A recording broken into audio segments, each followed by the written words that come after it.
বাড়িতে আসলে আমি অন্যরকম খুশি থাকি, কারণ আমার সাথে আব্বু থাকে। আর আজকে 4 বান্ধবী মিলে চলে গিয়েছিলাম গ্রামের বাড়িতে, কারণ আমার অনেক বড় ইচ্ছে পূরণ হবে। আমি সবসময় চেয়েছি আমার সাথে সব মানুষদেরকে নিয়ে থাকতে এবং সবাইকে ভালো রাখতে। আমার মতো আমার আব্বু আমার পছন্দের জিনিসগুলোকে ভালোবাসে। এদিকে আমার বাচ্চাটা আমার ভাইয়ের ছেলে মেয়েদের সাথে অনেক খেলা করে। বাড়িতে আসতে আসতে প্রায় সন্ধ্যা হয়ে যায়, তাই আমরা বাইরে থেকে ইফতারি নিয়ে এসেছিলাম। আসসালামু আলাইকুম, কেমন আছেন সবাই? ভাবতেই অবাক লাগছে, দেখতে দেখতে কতগুলো রোজাই চলে গেল। আসলে ভালো দিনগুলো খুব তাড়াতাড়ি চলে যায়, তাই না? আজকে আমি যে ড্রেসটা পরেছি সেটার কালারটা একদমই ভিন্ন এবং এই কালারটাই প্রথমবার পরেছি। এই সুন্দর টু পিসটা আপনারা পেয়ে যাচ্ছেন শখের শপিং ফেসবুক পেজ থেকে। পেজটা আমার ভিডিও ডেসক্রিপশনে আছে। এমনকি এই গাউনটাও আপনারা শখের শপিং থেকে পেয়ে যাবেন। কালারটা খুবই সুন্দর এবং অনেক কমফোর্টেবল এগুলো।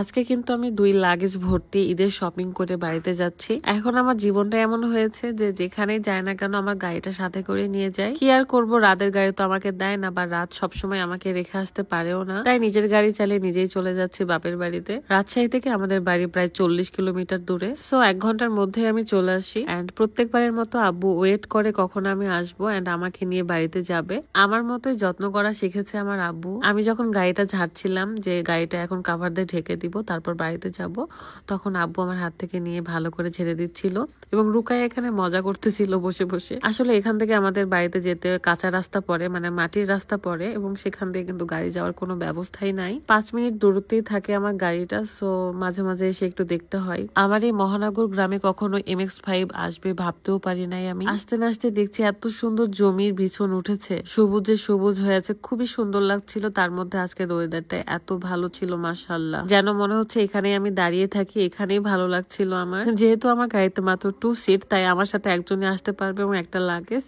আর তৃষার হাতে বড় লাগেজ দিয়েছিলাম। তারা 2 জন এসেছিল সিএনজিতে করে। আসতে না আসতে ভাইয়ের বাচ্চাগুলো আমার কাছে চলে আসছে, আমি কি নিয়ে আসছি না নিয়ে আসছি এগুলো দেখার জন্য।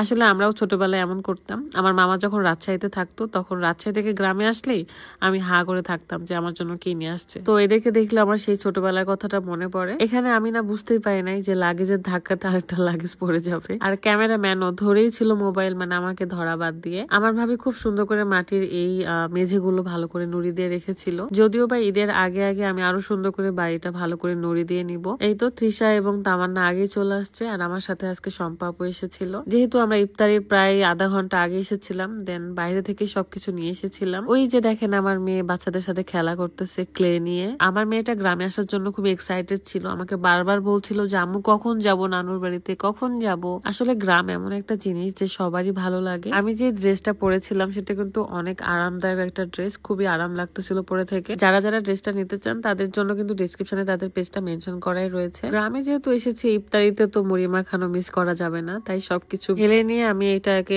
মুড়ি মাখানোর জন্য প্রস্তুত করছিলাম। এন্ড ভাইয়া ভাবিদের জন্য, বাচ্চাদের জন্য যা যা নিয়ে এসেছি সেগুলো ইফতারির পর খুলে খুলে তাদেরকে দিব। আপনারা আমার গ্রামের ভিডিওগুলো অনেক বেশি পছন্দ করেন, কারণ আপনারাও টায়ার্ড হয়ে গিয়েছেন শহরে থাকতে থাকতে। শহরের জ্যামজট, শহরের মানুষগুলো অনেক ব্যস্ত। গ্রামের মানুষরা তো একে অপরের খোঁজ খবর রাখে, একে অন্যের বাড়িতে এসে এসে গল্প করে, কিন্তু শহরে এগুলো কিছুই হয় না। যদিও বা আমার জীবনে আমি এই ফিলিংসটাও পাই নাই, কখনো কারো বাড়িতে বসে বসে গল্প করা, এগুলো আসলে কোনোদিনও হয়নি আমার জীবনে। আমি একা ছিলাম, আজও একা আছি, শুধু পরিবারে এখন কিছু মানুষ অ্যাড হয়েছে, এটুকুই।